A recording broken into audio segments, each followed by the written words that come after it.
Good day everyone, this is Tog. So for today's video, gagawa po tayo, magluluto po tayo ng ating favorite dish na pork curry. So kung meron mang beef and chicken, of course merong pork. So umpisahan na natin. Init na kawali, ilalagay natin itong pork. Belly ang ginamit natin dito. Lagay na natin dyan. Inugasan na po natin ito ng maigi. Ayan, haluin ko lang to guys. Then hayaan ko lang yung water niya ay mag-evaporate. Then, papalabisin natin yung sariling mantika niya dahil yun ang gagamitin natin panggisa sa ating mga lamas. Okay, so ayan. Okay na to guys. Wala nang tubig at medyo oily-oily na yung ating babsi pero hindi pa siya nilabasan. So, lagyan ko na lang siya ng konting mantika.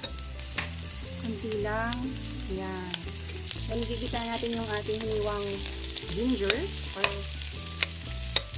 luyas sa amin. Then, yung sibuyas.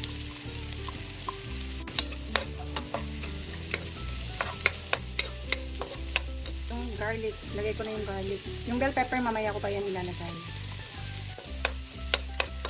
At, ihalo ko sila. Lagay din ako ng dinurog na pepper.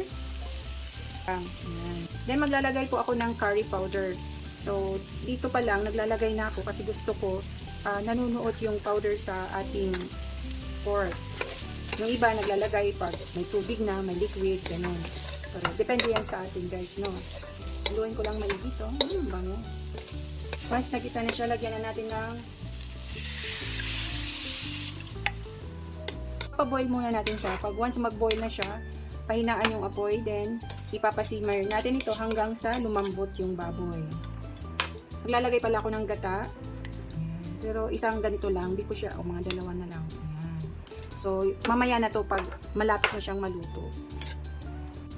Pagdadagdag ng tubig, pag matigas pa yung karne. Okay? Sa ngayon, yan lang muna. Then, tatakpan natin ito.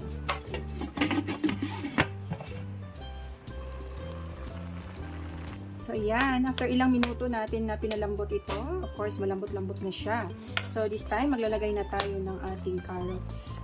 Isang buong carrots, sinuwa ko lang ng ganito kanipis. May natira ako ditong curry powder, iubos ko na. Naglagdag pala ako ng tubig ng mga kalahating baso. Mag-season na tayo dito ng salt. Ayan. Red pepper. Kanina naglagay tayo ng durog, diba?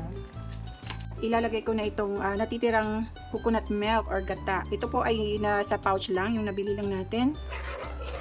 200 grams ang ginamit natin overall.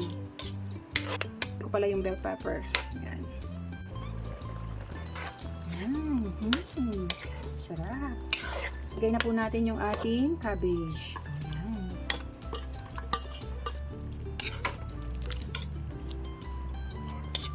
So, tinikman na natin to kanina. Gusto ko yung tikman siya ngayon ulit. Sarap. Lalagay ako ng siling haba. Yan, optional lang yan guys ha. Kasi gusto ng asawa ko yung ulam namin ay sumisipa. Ayan, luto na yung ating pork curry ala Togs.